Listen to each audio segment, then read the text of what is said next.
আমি এখনো টাকা পাবো হাসনাত আব্দুল্লাহ কাছে 800 টাকা। ওই চোরে সংসদে বড় বড় কথা বলে।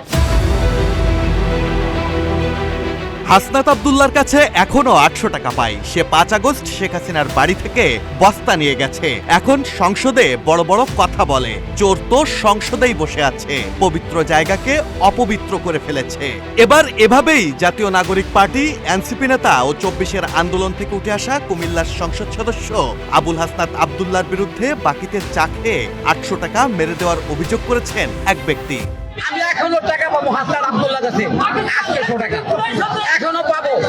ভার্সিটি কাজে লাগাতাম আমি, আমার আগে 3 দিন ধরে ভাই আগে তো ভাই চা খাওয়ান, ভাই চা খাওয়ান, মামা চা খাওয়ান, খাওয়াইতাম।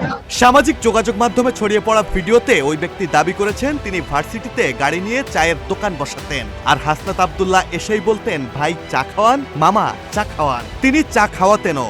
এখনো হাসনাতের কাছে 800 টাকা পাওনা রয়েছে তার। 800 টাকা এখনো পাবো। ওই চোরে সংসদে বড় বড় কথা বলে। চোর তো সংসদে বলেছে, পবিত্র জায়গাটা অপবিত্র করে ফেলাইছে। ভিডিওতে হাসনাত আব্দুল্লাহর বিরুদ্ধে বিভিন্ন অভিযোগ তুলে কড়া সমালোচনাও করেন তিনি। বলেন 5 আগস্ট শেখ হাসিনার বাসভবন থেকে মালামাল চুরির সঙ্গে সংশ্লিষ্টতা ছিল হাসনাতের, এবং বর্তমানে তিনি সংসদে দাঁড়িয়ে বড় বড় কথা বলেন। সংসদে চোর বসে থাকায় পবিত্র জায়গা অপবিত্র হয়েছে বলেও ভিডিওতে ক্ষোভ ঝাড়েন তিনি। তবে ভিডিওতে হাসনাতের বিরুদ্ধে একের পর এক এমন বিস্ফোরক অভিযোগ তুললেও কোনো প্রমাণ উপস্থাপন করতে দেখা যায়নি তাকে।